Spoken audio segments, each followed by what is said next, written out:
Okay. Good afternoon, Rotary Club of Cincinnati. It is March 2nd, and it looks to be another great day for Club 17. My name is Mark Romito, and I serve on the club board of directors. President Steve asked me to step in as president of the day. Thank you. It's really only about 90 minutes or so, but I'll take what I can get.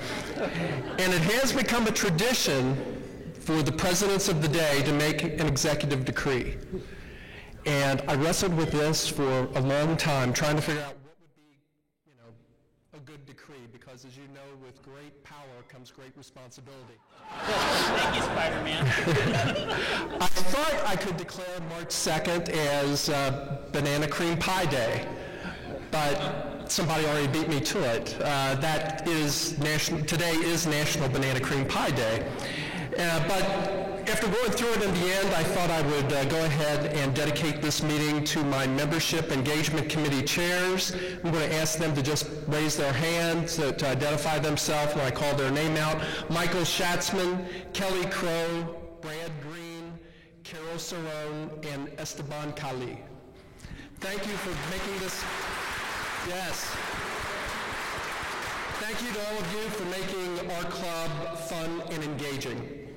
And speaking of fun and engaging, we have a great program on tap for you today. We welcome Becky Bollier, the president and CEO of the Taft Museum of Art. Becky, thank you for joining us today. We look forward to your presentation. We're going to begin our meeting with America the Beautiful, led by Stephanie Sheard and accompanied by Kay Atkins, followed by the four-way test and invocation by Hux Miller.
Thank you, President Mark.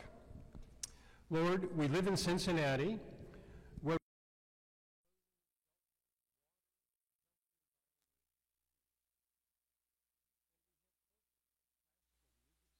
universities, a symphony orchestra, a ballet, an opera company, many theaters, and museums.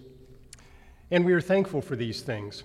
Keep us aware, though, as members of an international service organization, of parts of the world that lack these things. And keep us aware of people in our own communities who lack access. Help us as Rotarians to focus on our areas of focus and lead us into the world in such a way that we might see what needs to be done and how we might help. Amen. And now let us repeat the four-way test of the things we as Rotarians think, say, and do. Is it the truth? Is it fair to all concerned? Will it build goodwill and better friendships? Will it be beneficial to all concerned?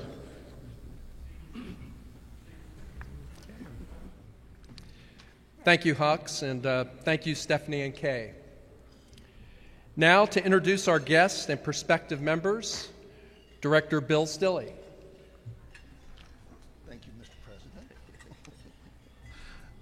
Good afternoon and welcome to Cincinnati Rotary Club number 17, the 17th oldest Rotary Club in the universe. I'd like to introduce guests and potential members, and as I call your name, if you would please stand up so that we might recognize you. Danielle Bailey with Triple Creek Retirement is a guest of Dan Long.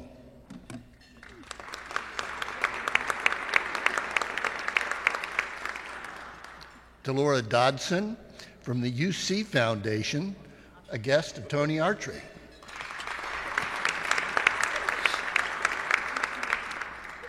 Elizabeth Mariner and Tom Mariner with Movers and Makers, guests of Doug Bolton.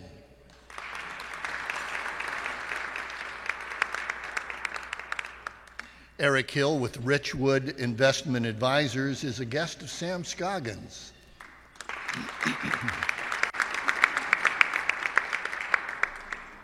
Jennifer Horvath with Taft Museum, the Director of Development, a guest of Tom Noonan.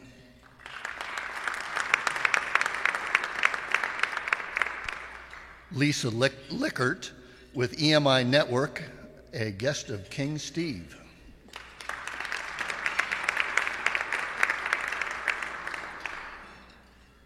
Selena Wright with Trinity Safe Haven is a guest of DeVoe Sherman.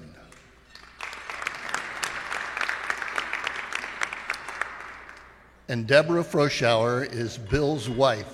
Welcome to Rotary.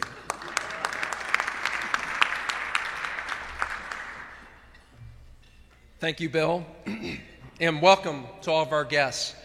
I hope you will consider joining us in service. And now a word from our meeting sponsor, Brian Vielhauer. Hello, friends. That's right, we can have an interactive discussion here this afternoon. Tell me what's on your mind, I'll tell you what's on my mind. We'll work this thing out. I am here to tell you a little bit about the red light table. I would ask the people at the red light table to raise their hands, but I'm not sure that's going to help our cause. The red light table is a special little group that we've had in this club for almost a century. And some of those folks are back there. We are what you might call a micro-grant organization. We pick other people's pockets to give money to people that don't have it. And you've seen over the course of your years in the club the occasional request for a $25 donation. And what we do is give that where it needs to be given. And a lot of times that is the Condon School Party. It's other committees that need a little seed money to buy pizza or drinks or give away prizes. And this is a nice way for us to self-support some activities in the club. So my appeal today is if you're a committee chair and you need a little working capital and you've been turned down by all the big banks, the Kiwanis, whoever, I'm not going to pull credit here. We're looking to put money in your pocket and to do some things for our organization and the people that we support when you need it. So we're going to cut the red tape. We're going to get that money working. And if you would care to join us as part of our little society, you can call the office and say, charge me $25 so I can sit at the table with the old guys and gals and learn wisdom and intrigue. And if you don't want to sit there, you only have to give $50. One final point, and probably the reason I've landed in this position, is we also run a bar. And that sits in the back corner. And for some of us that occasionally find the need to drink at lunch daily, this is how you do it at the Rotary Club. So we have a little honor bar. You can get yourself a glass of wine, or if in fact you're one of our past district governors, you might have some gin, maybe not. But just really, it's it's just a way to socialize, get together, have fun, and make little steps towards helping our community. So I believe the president of the day has pulled my pants leg twice. Sign it's time to move on. But I'd like to thank each and every one of you for your past participation and your future participation. And if we don't see that, we're going to bring a bat. So just keep it in mind. Thank you all. Keep up the great work. Next.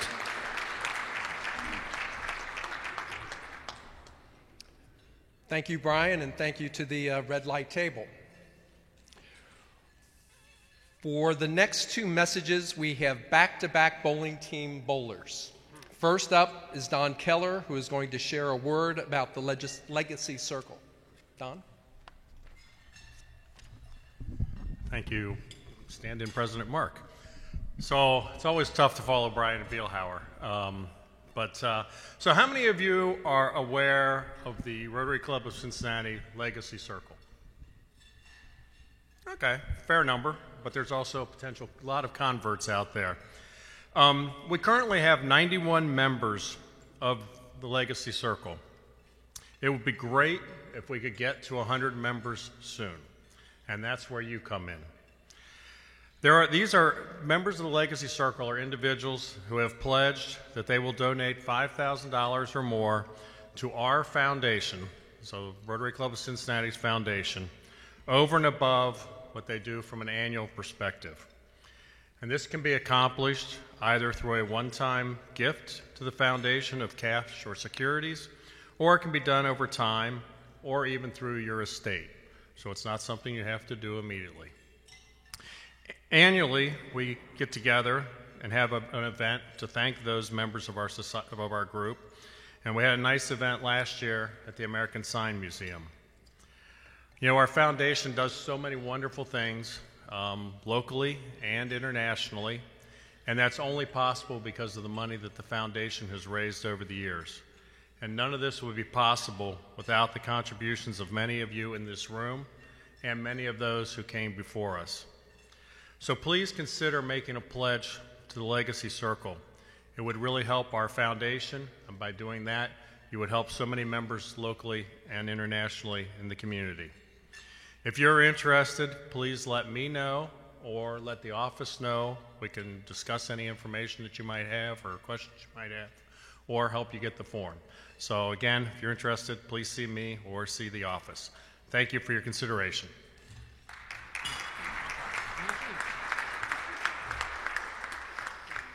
Thank you, Don. Now, Gary Kendall, can you tell us about what's happening this Friday at Stones Lanes? So I was a little nervous getting up here, and I thought, well, you know, Hux will be here, he's a bowler. Don will be here, he's a bowler. Brian is sub for us this year. King Steve is sub for us this year. So I've seen them humbled, so what do I have to lose? I was inspired by the four-way speech contest, so I thought I'd give it a try. It's true that we have bowled Dayton since 1966, annually except for 2 COVID years. It's true that we bowl them tomorrow at 5:30 at Stones Lanes.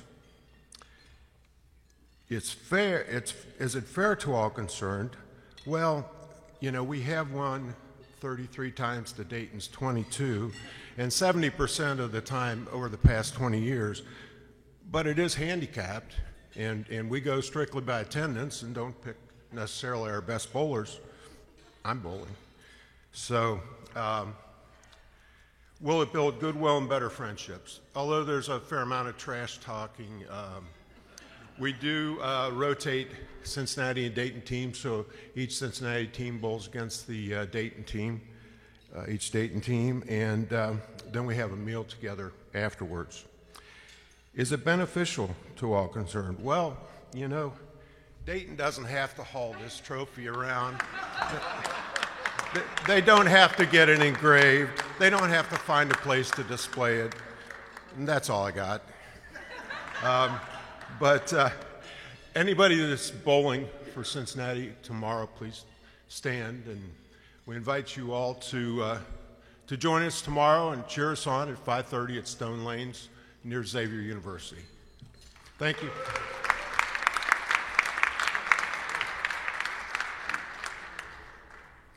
Thank you, Gary, and we wish our bowlers luck. Bring home the trophy.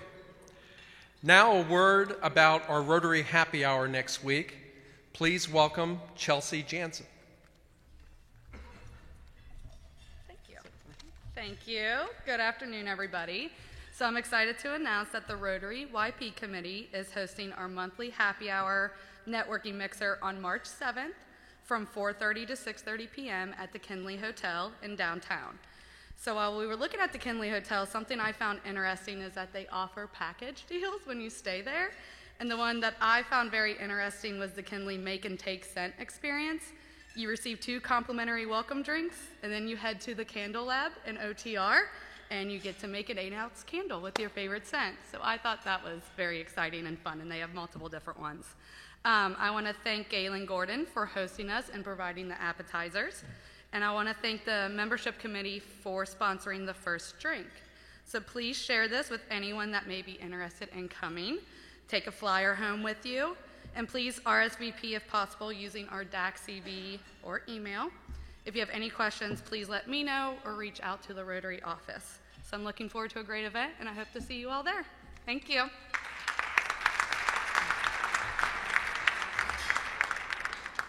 Thank you, Chelsea, and I just want to say very quickly thank you to you and Esteban. You guys have done a great job.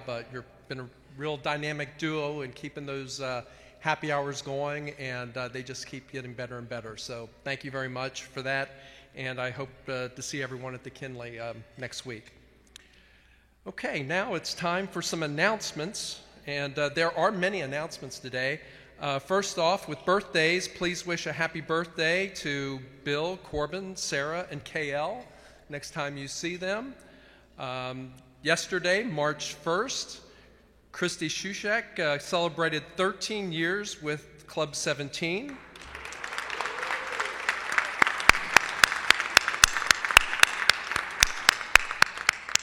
"13 years is quite a commitment. Christy, thank you for your dedication and service to the club. Your care for the membership shows in your smile and positive attitude. So thank you so much. Family of Rotary. Last week we announced that Rotarian Terry Shannon passed away from a heart attack. Service will be held this Saturday, March 4th, at St. Margaret of York Church in Loveland. 9:30 to 10:30 a.m. visitation with 11 a.m. Mass to follow. We are sad to report the loss of Rotarian Tom Ruthman's wife, Audrey. Tom had recently passed away in November of 2022. We are also sad to report that longtime past member Russ Coburn recently passed away.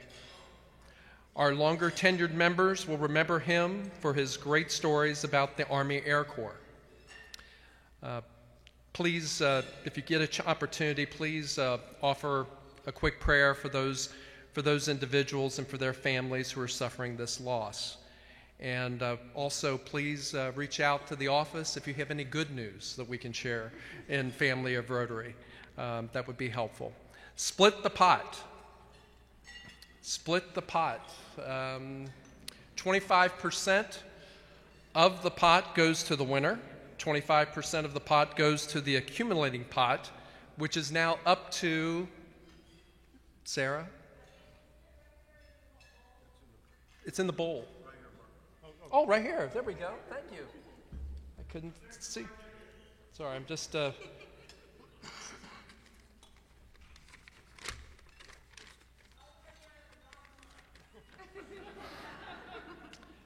$1,228.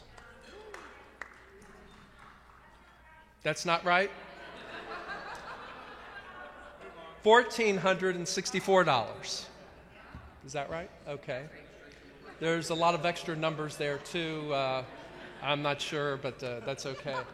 I think those were some bowling averages in there, too.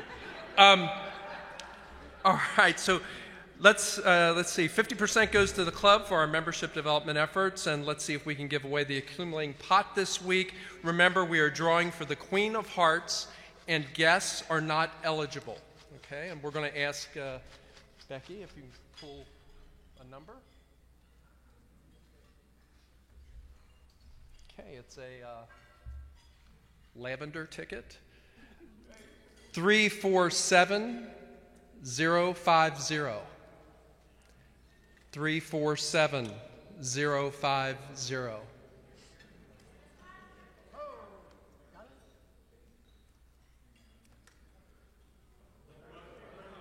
Hey, there we go.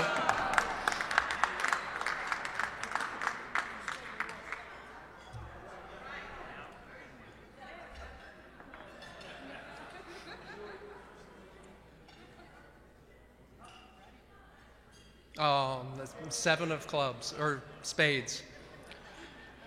Oh, sorry about that. We do have an extra little something for folks if someone might be interested. We have premium parking pass for the Cintas Center for the XU versus Butler game Saturday on the 4th. So if anyone's interested in that, the first one that raises their hand can get it. If you want to think about it, it'll be up here next to the bell. There we go. So, next, this is a very important announcement, Rotary Club election timeline for the Board of Directors and Officers. I really don't want to mess this up. I'm going to read it very carefully. One of the most important events in the Rotary calendar is the election of the Rotary Club's Board of Directors and Officers. This month's long process includes assembling a nominating committee, confirming board nominees willing to serve, and presenting the slate of board-elected candidates to club members for ratification in the fall. This month of March begins the process of identifying the nominating committee for the club's board of directors and officers. Next week, President nominee Eric Petway will begin seeking volunteers to serve on the nominating committee. Look for an outline of the full election process in next week's E-Raise and a podium announcement from Eric. Thanks for your interest in serving our club with your leadership. Professional development. Be sure to sign up for next week's professional development program next Thursday, March 9th, before our Rotary Luncheon. The program will be presented by Rotarians John and Katie McCain, from their new book, Why Managers Fail and Leaders Prevail. Sign up in DAC-DB today. Thank you, John and Katie, for offering that professional development opportunity. We have 2 hands-on service projects coming up this month on Saturday, March 11th with Matthew 25 Ministries and Saturday, March 18th with Mill Creek Alliance. Please see the E-Raise and sign up on DAC-DB. Finally, a final shout out. Please tune in tomorrow at 10 a.m. on Channel 9 to catch our 4-way speech contest winner, Lynn Sandman, and President Steve, who will be president tomorrow, on Cincy Lifestyle. Again, that is tomorrow at 10 a.m. on Channel 9. So set your DVR if you can't watch it live. Now, please welcome Michael Schatzman, who will introduce today's program.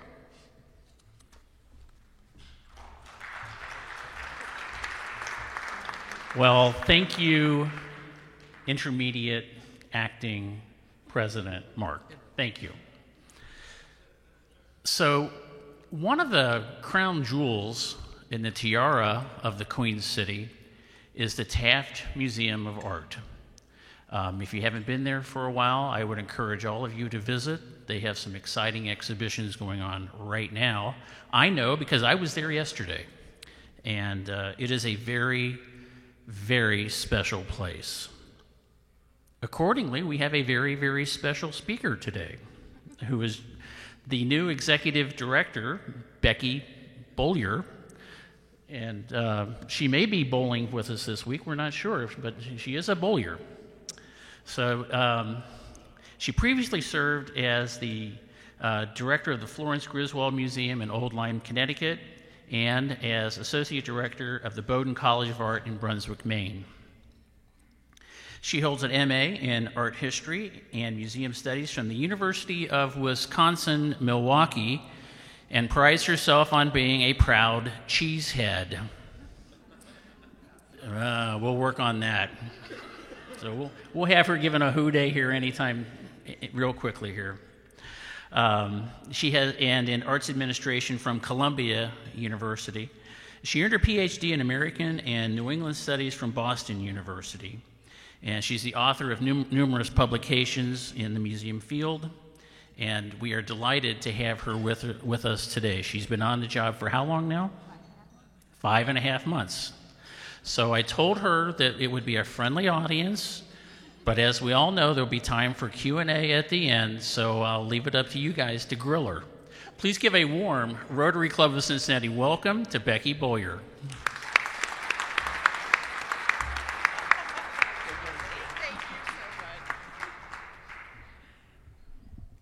Hello, everyone. It's a pleasure to be here today. I want to thank you all so much for being so welcoming and for inviting me to join you.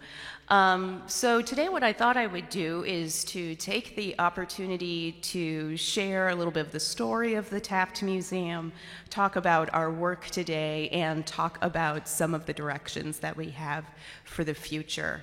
So to start us off, I thought that I would give you a little bit of an introduction to the Taft as it originally began as a residence.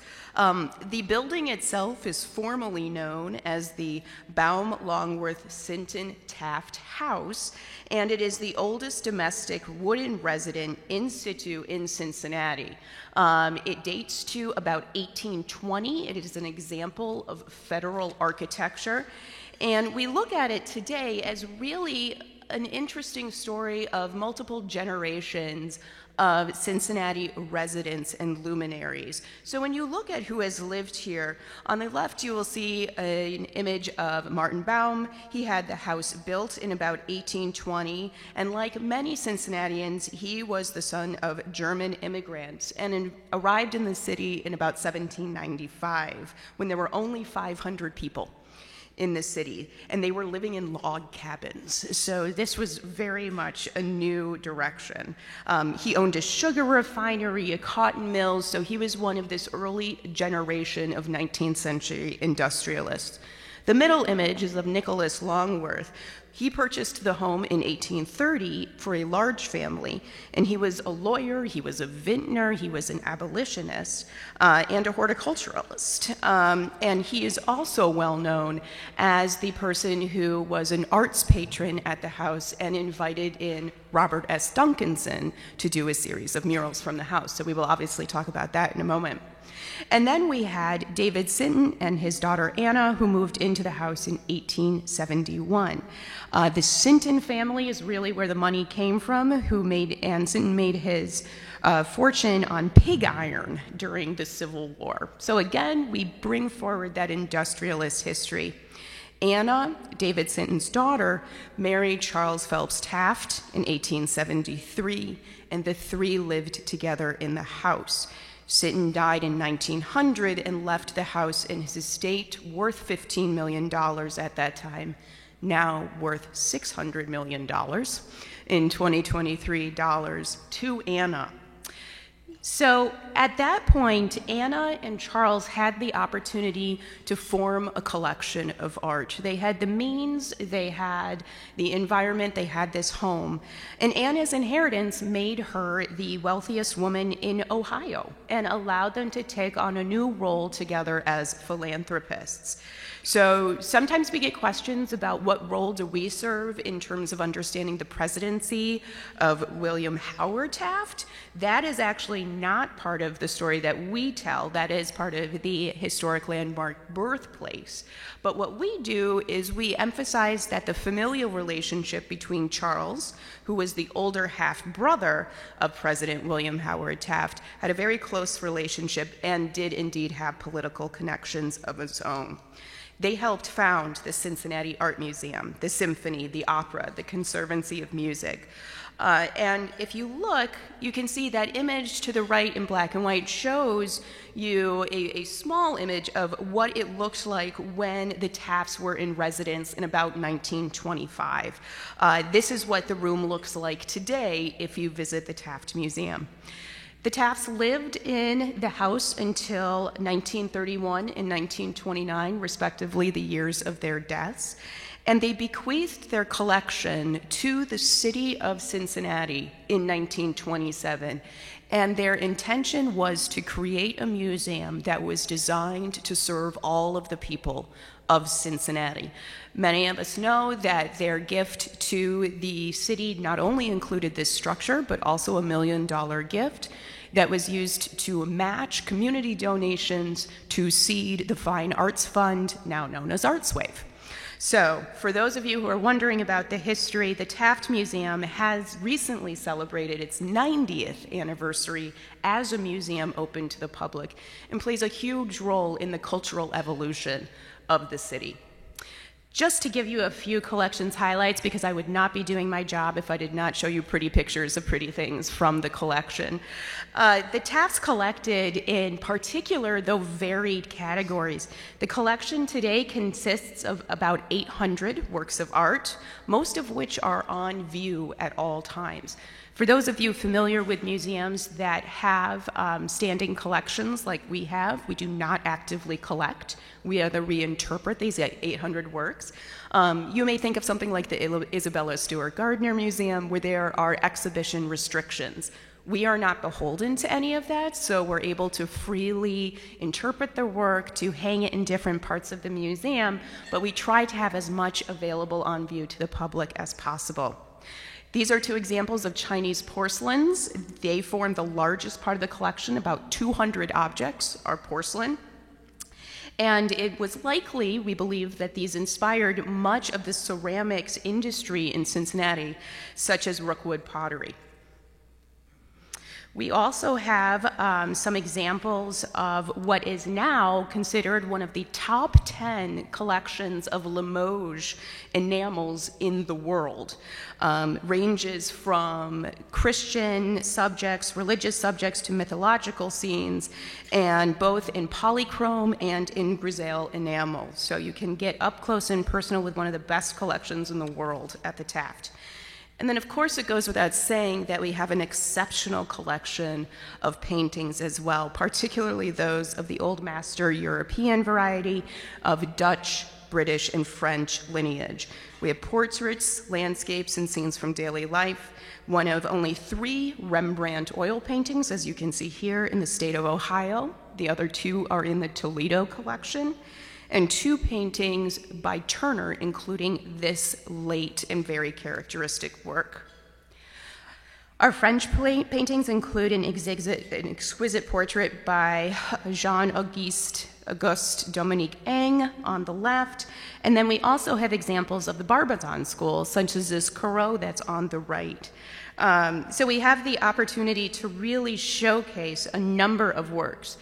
Here's the Whistler, perfect, beautiful James McNeill Whistler on the left, and also an example of John Singer Sargent's work. So we do have a small but very impressive collection of late 19th century American works. And then we also have a series of decorative arts that date to the origin of the house. So from much of the 19th century, we are able to see that when Taft Home was converted into a museum, several pieces were also purchased to enhance that experience of the home's original neoclassical architecture. So that was the only time that we really augmented the original collection.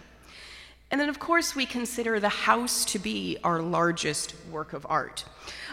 Here you can see an example of our Duncanson murals.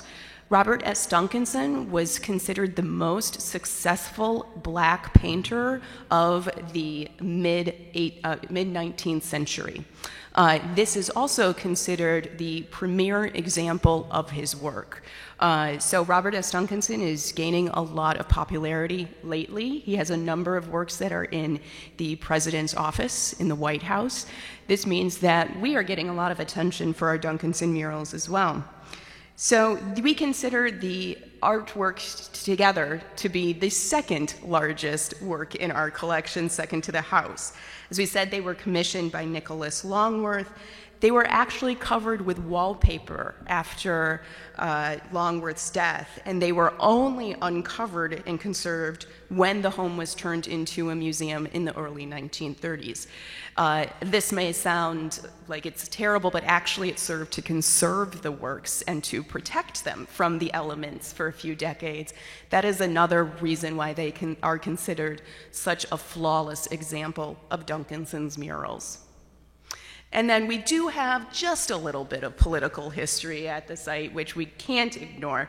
Our residents welcomed the community, the artists, intellectuals, and dignitaries to the home over the years and after it was a museum.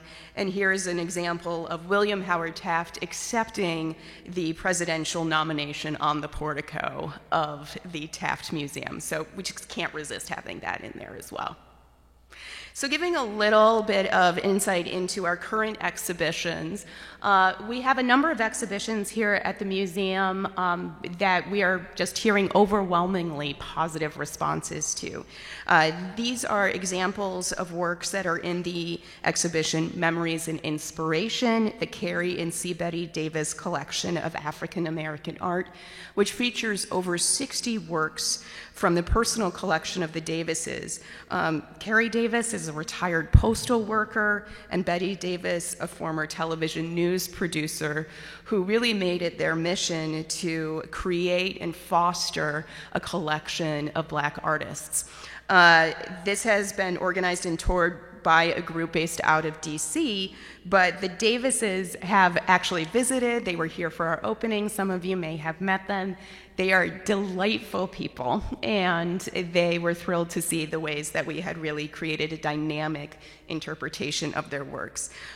Just a little plug, they are actually going to be back with us on March 16th, thanks Jen, Thursday, March 16th, and they're going to be doing a conversation with me talking about their collection and their collecting activity. We also have an exhibition in our Sinton Gallery called Universal Magnetic, new works by Terrence Hammond. Terrence is a local Cincinnati artist. We would consider him an Afrofuturist. He's a multimedia artist who takes really traditional and conventional forms of art and transposes messages on them and new histories. So for instance, you will see here's an example of one of Terrence's ceramic works, which he actually created and superimposed news imagery on. And it's very much in keeping with our history of Chinese porcelains at the museum. If you come and visit, you will see that these works are actually installed in the historic corridor next to the historic collection. So we're having a lot of fun with that. So looking ahead, I thought it may be helpful to just give a couple of insights about kind of my leadership and where we're going at the Taft Museum. You know, as we said, I've been here for about 5.5 months. I have been in New England for the past 15 years. It feels wonderful to be home in the Midwest. And we're right now looking at some areas of particular interest at the Taft Museum. Like many museums, we're at an interesting evolutionary point. We're coming out of COVID still, figuring out what that new normal is. But additionally, we also have another couple of considerations. One is the conclusion of our Love This House campaign, which has raised almost $14 million to support the exterior restoration, our courtyard, and infrastructure and stability of the building itself, as well as a reinstallation of our historic collection. So coming on the other side of that, as well as COVID and figuring out our new operating procedures, we also have new leadership, which sometimes brings in new ideas and new direction. I've been so fortunate to join an incredible team of board members and of staff members and volunteers at the Taft Museum. And together we've outlined some areas that we really want to look into to continue to add strength to our operational and financial structures, as well as the ways that we're reaching out and involving ourselves with the community. So internally, we're really focusing on looking at institutional planning. We are going to be launching a new multi-year institutional plan at the Taft Museum of Art that will incorporate new business models, new earned revenue avenues, as well as looking at some of the ways that we can be contributing to the greater community. So this is really going to be designing a roadmap for us moving forward. It's something that we expect museums to do, but often it can be a half-hearted attempt. What we like to do, what I like to do, is really involve as many voices as possible. So we expect that we will be looking at our staff, we will be looking at our board and our volunteers, but we're also going to cast as wide a net to business partners, to cultural leaders, and to the general public here to help us determine how best to forward the Taft Museum. One of the areas that I am particularly affectionate of, I should say, is financial management. It's not typical for museum directors. We like the pretty pictures too, but I've written a couple of books on financial management in museums, and one of the areas that we're looking at is where we're able to move forward. I mentioned some of our interest in earned revenue models. We're also looking at generational change in terms of who's visiting museums, who's supporting museums, and who's leading in the governing bodies of museums. For that reason, we want to make sure that we're building strong relationships, that we're able to get out and welcome people in who are interested in working with us. So I will say to all of you business leaders in this room, consider us a partner. Think about ways that we can work together. You can talk to me, and we also have my favorite person on this conversation, Jen, our Director of Development there as well. Third on the list is internal and external culture. I will share that one of the things that I often talk about being one of the biggest challenges working in historic sites is that you're often placed in a residence that used to belong to, forbid any disrespect here, I'm not trying to be disrespectful, but old dead white people, right? This is what happens. This is what we preserve a lot of times. Those are really important stories that we tell.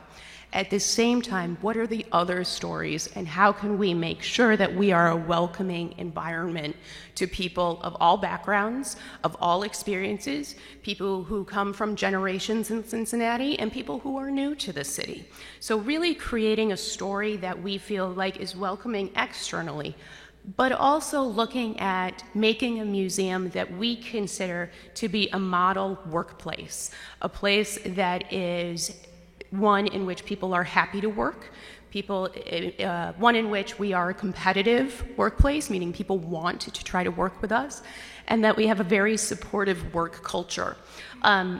You may not be surprised to learn that museums often can be one of the most inequitable places to work and are notorious for nepotism, for cronyism, rather than actually welcoming new people. So one of the things that we really want to focus on is creating an environment that is nurturing new talent, that is creating pipelines for new leadership, and that is really welcoming and encouraging all of our team members to not only represent the Taft internally and contribute to our vision moving forward, but also to go out and serve an ambassadorial role and be able to share the story of the Taft Museum. And then lastly is to make sure that we're working on accessibility.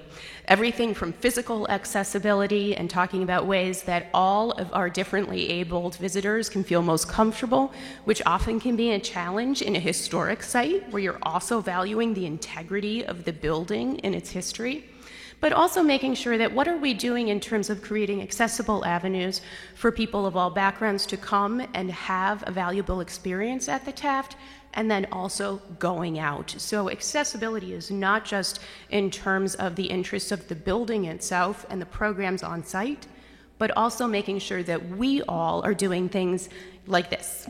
getting out and making sure that you know what we're doing and building new relationships and inroads. So just to give you a little sneak peek of what's coming up at the Taft, we are looking ahead at some really fantastic exhibitions. These are examples of works that will be featured in our show, Modern Women, Modern Vision, Photography from the Bank of America Collection. This show will open on June 3rd and go through September 2023. So really, women have forged unique paths forward with photography. We just finished a wonderful exhibition of Nancy Ford Cohn's work, who actually worked here locally. And this will be a great overview of some really incredible pieces. So we encourage you to come and to visit that. We also are going to have, and I think that we had right here, on the right you can see we have an example of a work by Daubigny. We know that in 2016 there was a wildly popular show of Daubigny's work at the museum. We are going to recall that with a series of etchings by Daubigny called The Boat Trip, and that will be coming up June 17th. So please keep an eye out for that. Looking ahead, we have 3 exhibitions that I will also just mention coming up at the end of 2023 and into 2024. The first is called Sporting Fashion, Outdoor Girls, 1800 to 1960. This will be another exhibition of clothing and fashion history. If you recall, we just had the Austin exhibition, and so hearkening back to that, we will have some great historic clothing from the 18th and 19th century. We also are then moving into a show of African modernism. This will be up February through May of 2024. And then lastly, another photography show. And this will be another show from the Bank of America collection called Moment in Time, a Legacy of Photographs. And then ongoing programs that we have. We work regularly with teachers in schools to focus on the power of art to promote critical thinking, creativity, and visual literacy. We have gallery programs that engage students in what we call close looking, close reading of art as cultural texts. And then we also really aim to foster the development of what we call the 4 C's of 21st century learning: critical thinking, communication, collaboration, and creativity. So we do tours, school programs, on-site and off-site. We also have a series of family programs and events. This year, we're just now relaunching our summer camp program. It is already filling up. We have started to do our Sunday Fun Days again. Those are already packed. So it's wonderful to see people coming back to the Taft after a series of seasons of being dormant, mainly because of COVID. It's wonderful to be having people back in full force. And then, of course, we have adult programs. And here we're really looking at workshops. We obviously have teas during the holiday seasons, lunch and learns on Friday afternoons, and talks and tours led by our docents regularly. So we certainly encourage you to join us for any of that. And then lastly, we have our Duncanson Artist in Residence program. Our 2023 artist is going to be announced in the near future, so please stay tuned. And this is an annual spring program where we invite a member of the Black creative community to come and to be supported by the Taft Museum in creating or performing or just presenting works of art. There is both a timeline of collaboration with school groups as well as with adult learners through workshops. And the program is really designed to honor the legacy of the relationship between the painter Robert S. Duncanson and the Cincinnati arts community. So now this is our opportunity to recognize the achievements of a contemporary Black American artist through this residency program. This is an area that we're very excited in growing as we move forward, so please stay tuned for more detail about that. So those are all of the updates that we wanted to share out. As we can all see, the Taft really is an ongoing and perennial essential community asset that has been preserved and protected for future generations, but also really serves as a landscape in which we can be exploring the future of arts education, of cultural leadership, and of community investment in the arts. So we encourage you to come and visit us if it's been a while. Come and see me. I'd love to have the opportunity to get to know any of you, to welcome you to the Taft Museum, to build a new relationship as we are looking at the future of the museum and our relationship with Cincinnati. So thank you very much.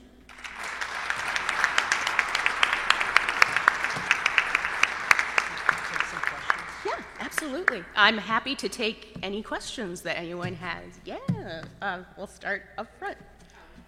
So I have a question about the Duncanson Arts and Residency for 2023.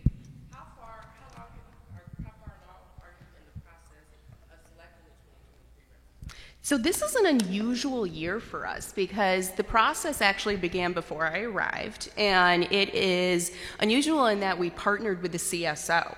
So we're actually working with the CSO and their diversity fellows program to select this year's artist in residence. The artist in residence will most likely be announced at the end of March, beginning of April, and then will begin their residency in mid-April. So that's where we are in the timeline right now. So seeing that you came into it after it had already started, Yeah.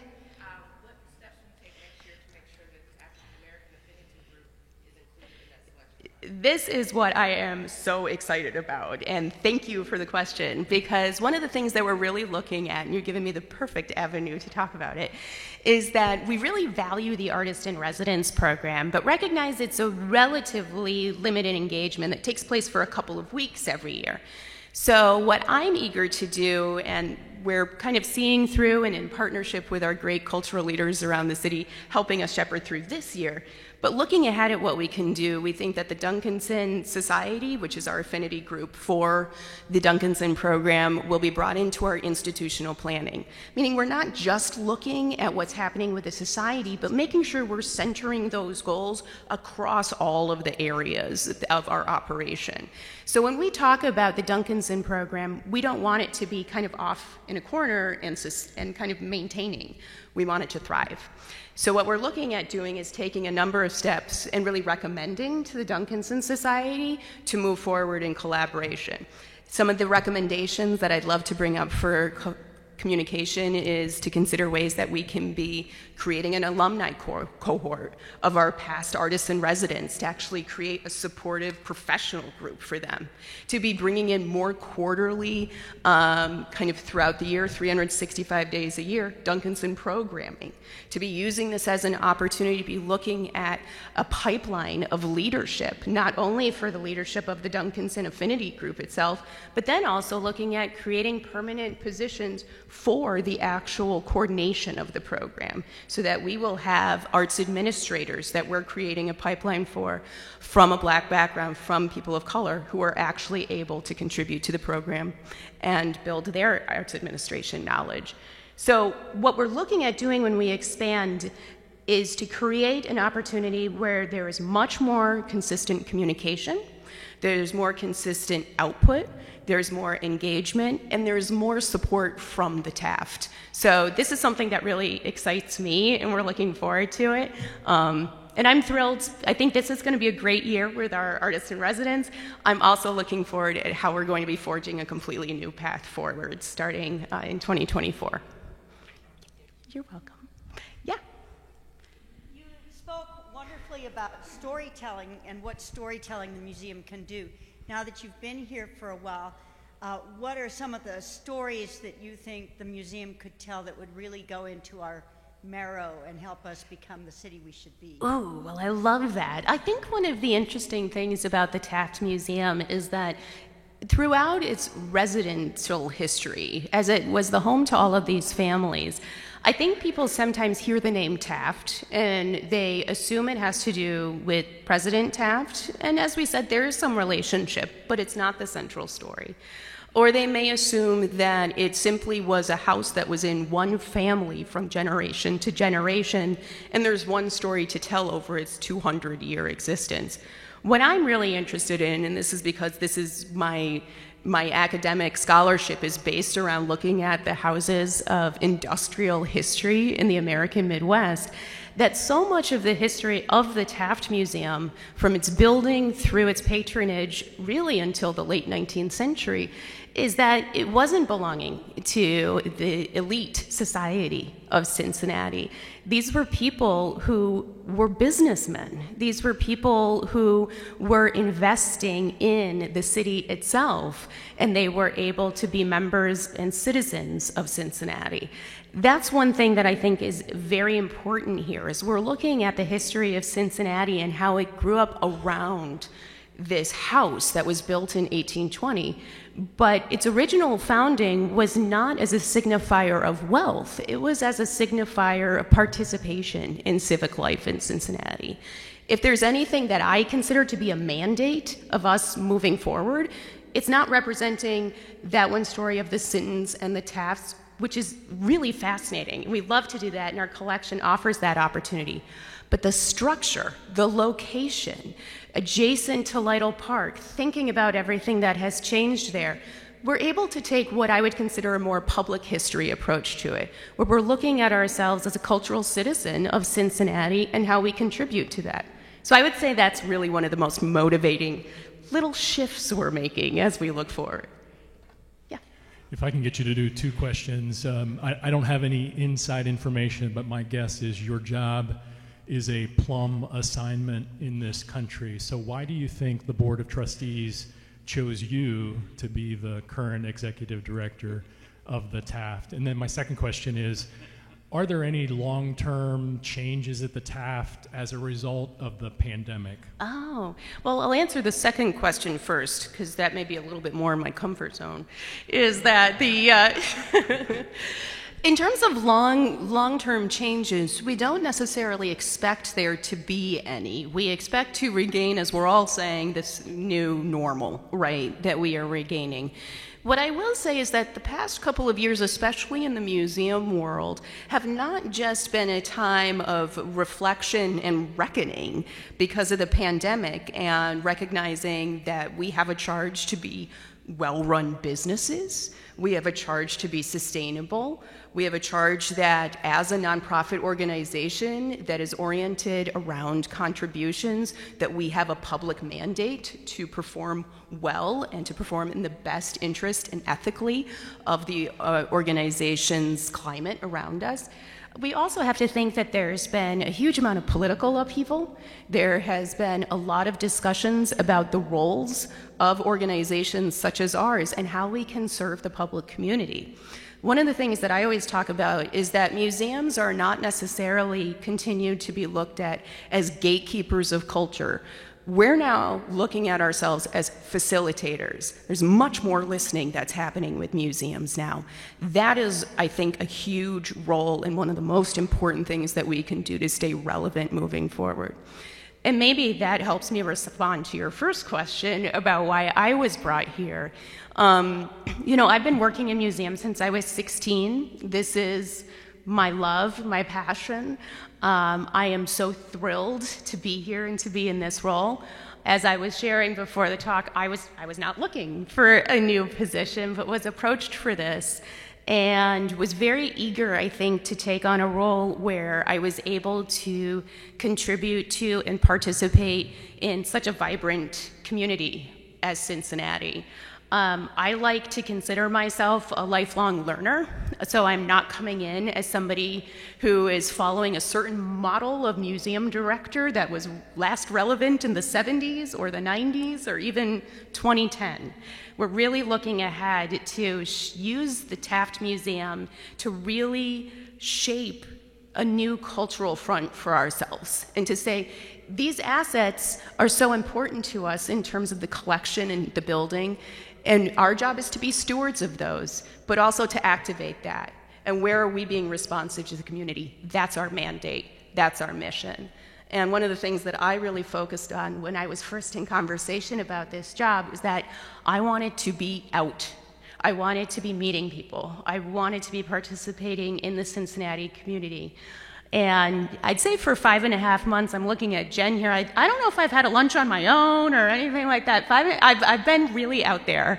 And I love it. And I love this community. So that's, I think, maybe one reason that I'm here is that they saw that that energy and willingness to be a part of the community was authentic. And that's certainly true. You mentioned your collaboration with Cincinnati. Yeah.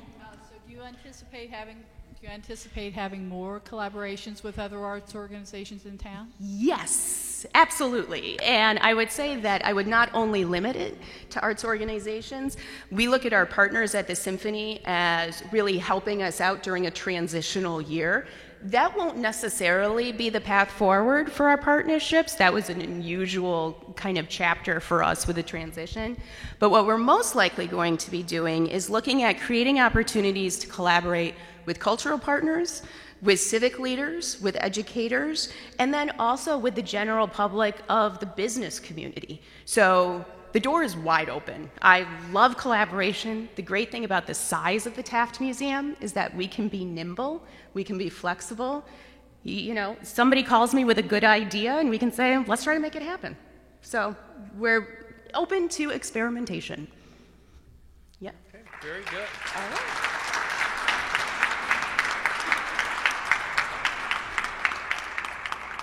Well, Becky, thank you for your presentation today. Thank you for sharing your love of art and your vision for the Taft Museum. You know, like a lot of things in Cincinnati, I think the Taft punches above its weight.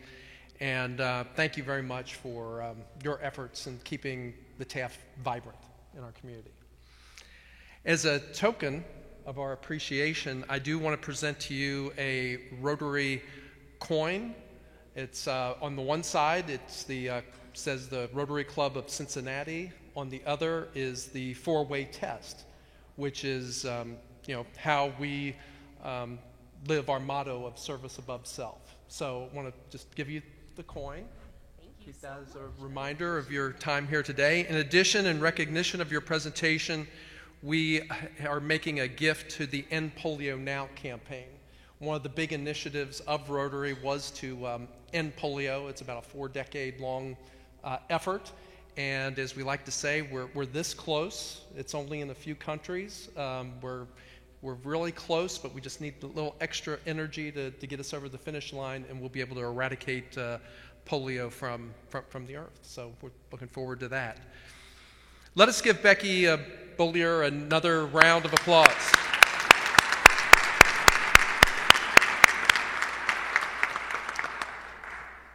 We have 2 committee meetings this week.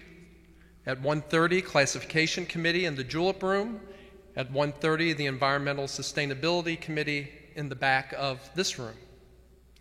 Next week, John Mueller, President and CEO of Procter & Gamble, will be our speaker. That's going to be a good one. You don't want to miss it. And while you're at it, why don't you invite a guest to bring along? It'll be a good meeting. As my term comes to an end, I just wanted to say it was a pleasure to serve you today and be here with you, but I do look forward to turning the mantle back over to President Steve. And until we meet again, 4 more years. But make it a great week, and our meeting is adjourned. Thank you.